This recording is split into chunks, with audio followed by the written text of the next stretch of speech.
Bienvenidos and welcome back to Puro Pinche Gol, the podcast where we discuss all things USMT y la selección mexicana. My name is Adrian. Joining me once again, my co-host Tocayo, Adrian. Adrian, how are you, bro? Hey, dude, fresh off the kitchen out here.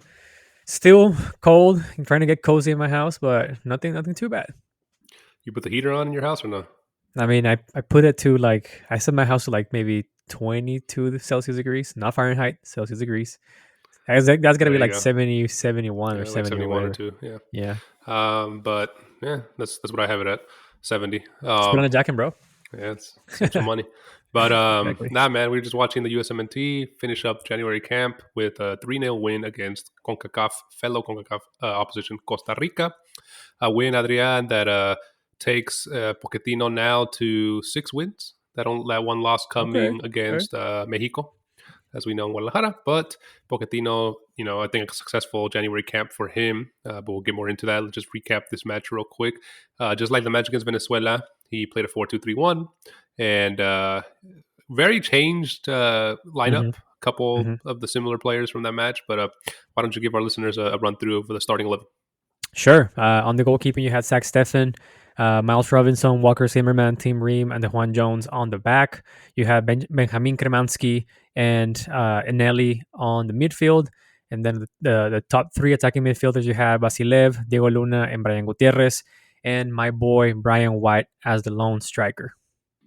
Yeah, and Brian White gets one of the goals. The goal scorers for this match were Brian White in the 21st minute, Caden Clark in the 77th minute, and Patrick Aguimang in the 90th minute. Brian White, as we were discussing before, he becomes the oldest player since Chris Wondolowski at age 30 to get his debut or his first goal for the Usmnt at age 28. And yeah, I mean, a lineup that was different than the first one. We saw, like we said, Patrick Aguimang come on, Miljevic come on, Arfston come on, McGlynn come on, Shaq Moore come on, and Caden Clark come on. So a lot of the players that played in the first game came on as well this match. And Caden Clark gets a really good goal, the second goal, and Aguimang gets the... We wish it was Aubameyang. Hey, he might be Aguimang one day. Yeah. Aguimang gets the third goal, like we mentioned. Adrian, he was one of the players that you were most hyping up before this January Camp Cupcake started, or when the roster got released. Are you satisfied with his performances?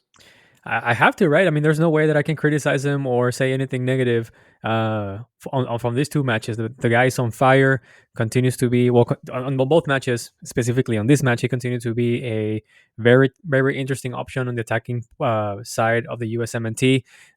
He has had like a whirlwind situation with, I think, Charlotte FC, if I'm not mistaken, and I hope to see him move into a, European side, maybe after this season in MLS. Yeah, man, I think... we all know the player pool for the USMNT striker position. You have Josh Sargent, Balogun, Haji Wright, Ricardo Pepi, all above Vasquez, I think. Vasquez is probably number 5.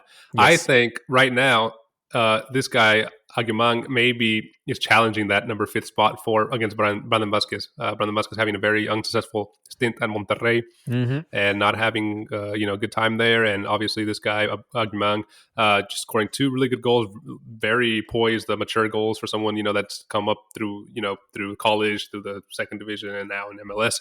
And I think Brandon Vasquez is probably like, oh, crap, man, this guy's going to start stealing my USMNT caps. Boy can run, dude. Boy can run. He knows how to find the spaces. He looks like a clinical finisher. I like him. Yeah, definitely. I think one of the positives from this camp. Another one that I kind of mentioned before on our preview episode of the 2 matches, I wanted to watch Diego Luna. He obviously didn't start in the first match. He started here. He got that elbow to the face and had to get patched up, his nose, and then he comes back on and gets an assist. I think he had a decent match, a decent camp for him, and I think he'll be happy that with his performances, knowing that caps are probably in the future for him as well under Pochettino. And who had a quiet camp for me, man? Benjamin Kremansky, bro. I think he was someone who a lot of people were looking to see, his potential with the USMNT, especially being of Argentine descent and him being coached by an Argentino now. Yeah. Started both matches, but I think he definitely left a lot to be desired and, unimpressive spell for him. Yeah, no, I 100% agree with you. He was very unimpressive, under the radar.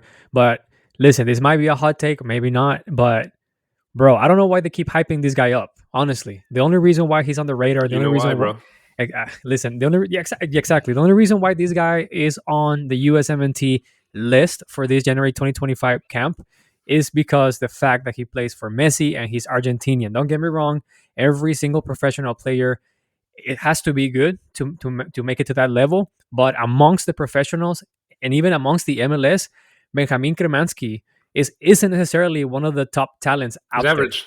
Yeah, he's Yeah. average, if at most, right?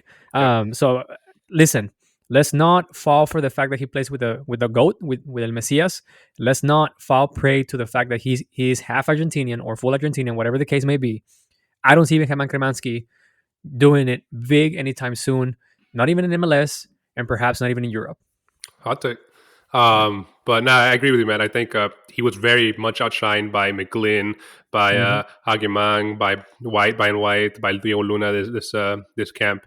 And talking about this camp in general, Adrian, do you think Pochettino has many takeaways from this camp? If you were to ask me for my opinion, I think it was a successful camp for him, and I Yeah. think he could use this as a springboard to plan his Gold Cup roster. And if he brings a Gold Cup roster of these guys mixed with some of the B or A players, I think it'll be a good squad for the USMNT. But I think the fact that it was such a young team and these players performed so well for the most part. I think speaks a lot to Pochettino's managerial style, how he's inspired this team. Because, man, if we compare this to last year's Camp Cupcake, night and I day, was gonna, bro. I was gonna say exactly that was gonna be my first thought out of all of the Camp Cupcakes that I've been witnessing, right? Because I'm only been witnessing this since 2022, maybe, or 2023, I should say. Um, this has to be the best one so far. So far, a huge 180-degree Yeah, turn on what we saw last year with Triple G. It is positive in the way that I believe this allows Pochettino to get a better picture, a lay of the land of what MLS has to offer. Guys, I'm pretty sure he must have spotted a few gaps in the first team and maybe on the B team, and this gave him the chance to visualize what it means if maybe the third string striker or the third string center back gets injured. This is the best that he can get.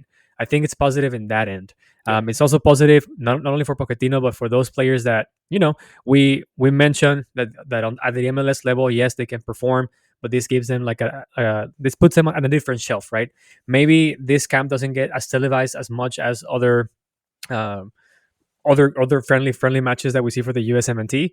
But I think it's a good opportunity for the young lads like Brian Gutierrez, like Diego Luna, to just raise their hand and be like, hey, maybe not this World Cup cycle, but I'm definitely here for perhaps the next one. yeah. No, I think they'll all be knowing that they put in a positive performance, and Pochettino has many positive takeaways. Adrian, the next match for the USMNT, man, is March 20th, 2025 in SoFi Stadium. CONCACAF Nations League semifinals. That should be a good one. I don't think we'll see Hmm. many of these guys back in there, but No. if we see a sprinkle one or two, I wouldn't be mad because they did perform really well, most of them. Hmm. As we wrap up this reactions video, Adrian, where can the listeners find us, dude?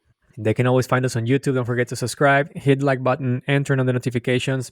You can also find us on Apple Podcasts, Spotify, or wherever you get your podcast on. Last but not least, you can also find us on TikTok, Instagram. We post memes, latest news, and shorts of our episodes. Yeah, so be sure to follow us on your preferred social media platform of choice and let us know in the comments below what were your thoughts on this January Camp Cupcake from 2025, Mauricio Pochettino's first January Camp Cupcake. Are you in agreement with Adrian and I that it was, for the most part, very successful Camp Hmm. Cupcake? Let us know who your standouts were. Definitely like interacting with you guys there in the comments. Adrian, man, good episode. See you in the next one, brother. Take it easy. Fuera piojo.